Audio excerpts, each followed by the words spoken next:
دوستان عزیزم، درود و مهر. امیدوارم حال دلتون عالی باشه. امروز آموزش یک غذای فوری و فوق‌العاده خوشمزه رو داریم. تو مرحله اول سیب زمینی رو طبق تصویر برش بزنید و بعد از اون داخل تاب روغن سرخ کردنی بریزید و وقتی که داغ شد سیب زمینی ها رو بهش اضافه میکنیم و میذاریم تا سیب زمینی ها کاملا سرخ بشه. اگه از غذای تکراری هم خسته شدین، این غذا بی‌نظیره و مطمئنم که یه بار درست کنیم میشه پایه ثابت سفره‌هاتون. و حالا میریم سراغ پیاز که به صورت نگینی باید کاملا ریزش کنیم و این که من اندازه های دقیق و داخل دیسکریپشن نوشتم. و بعد از اون فلفل دلمه‌ای که من از فلفل دلمه‌ای قرمز و سبز استفاده کردم و شما حتی میتونید از یک نوع فلفل دلمه‌ای هم استفاده بکنید، فرقی نمیکنه. این دیگه کاملا سلیقه‌ایه و این غذا میتونه برای مهمونیاتون یک گزینه عالی باشه چون هم خوشمزه است هم خیلی سریع و آسون درست میشه. و حالا قارچی هم که داریم به صورت نگینی کاملا ریزش میکنیم و سیرم با دنده ریز کاملا رنده میکنیم. ببینید از سیر زیادی نباید استفاده کنید، فقط در حد 2 تا 3 حبه، اونم فقط به خاطر که سینه مرغ یه خورده طعمدار و خوشمزه میکنه. و حالا داخل ظرفی تخم مرغی که داریم رو میشکنیم و بعد از اون باید تخم مرغ رو هم بزنید تا کاملا از لختگی در بیاد و مقدار نمک به تخم مرغ اضافه کنید و دوباره هم بزنید تا با هم دیگه مخلوط بشن و بعد از اون شیر رو به تخم مرغ اضافه میکنیم و دوباره هم میزنیم تا کاملا با هم دیگه یه دست بشه. حالا این مواد آماده کردیم میذاریم کنار، میریم سراغ سیب زمینی که دیگه کاملا سرخ شده و من از روغن جداش میکنم و بعد از اون داخل تابه دیگه مقدار کمی کره میریزم که اگه برای این مرحله اگه از کره استفاده بکنید خیلی بهتره. و بعد از اون پیازهایی که ریز کردم و بهش اضافه میکنم، هم میزنم و میذارم تا پیازها کمی نرم و شیشه‌ای بشه. نیازی به سرخ کردن بیش از حد پیاز نیستش.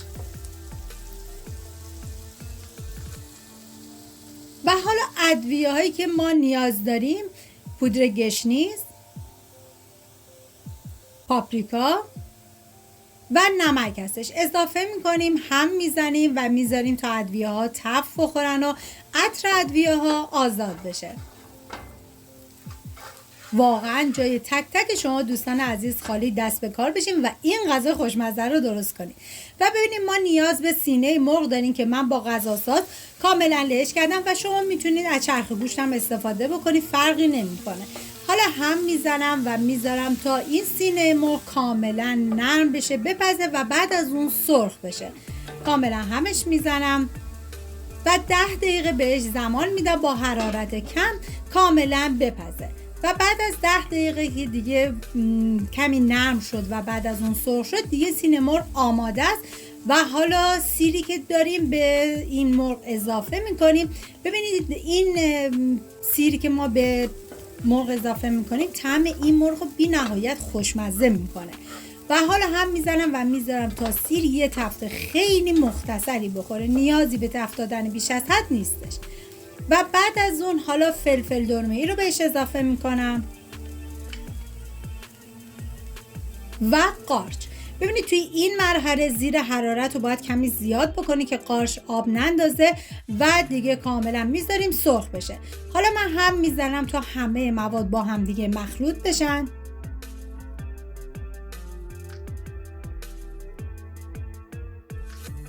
و 5 دقیقه زمان میدم تا کاملا سرخ بشه. و بعد از 5 دقیقه این مواد دیگه آماده است که من سر تابه رو بر میدارم و یه هم میزنم.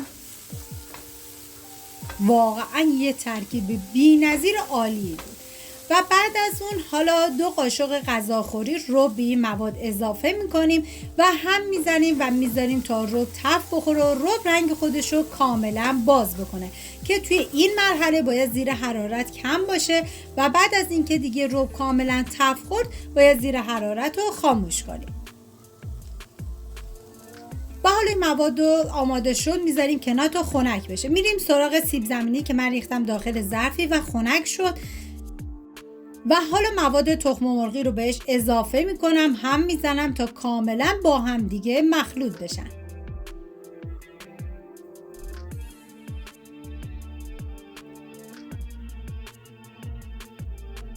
و مقداری پنیر پیتزا به این مواد اضافه میکنم و هم میزنم تا کاملا با هم دیگه مخلوط و یک دست بشه.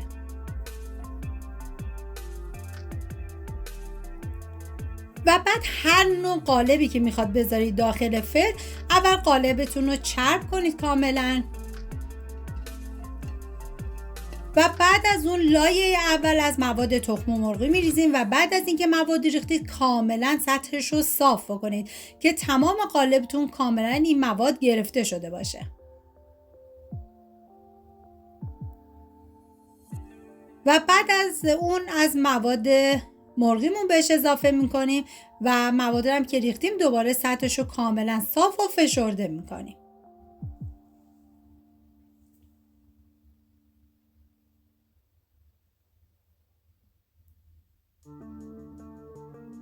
بعد لایه بعدی دوباره از مواد تخم مرغی میریزیم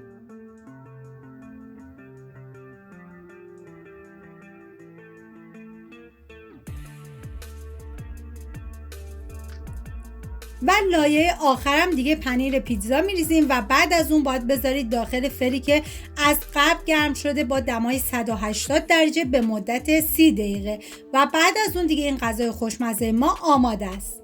دوستان عزیزم، اگه ویدیو مورد پسندتون بود و تا این لحظه کانال رو سابسکرایب نکردید، خوشحال میشم سابسکرایب کنید و اگه ویدیو رو دوست داشتید لطفاً ویدیو رو لایک کنید. لایک شما باعث میشه که این ویدیو در معرض دید افراد بیشتری قرار بگیره و از این طریق هم از من حمایت میکنید. و حالا دیگه من این قالب رو میذارم داخل فرن و بعد از نیم ساعت دیگه کاملا آماده است و در آخرم با جعفری تزیینش میکنیم. مرسی از همراهی همیشگیتون. تا یه خوشمزه دیگر، بدرود.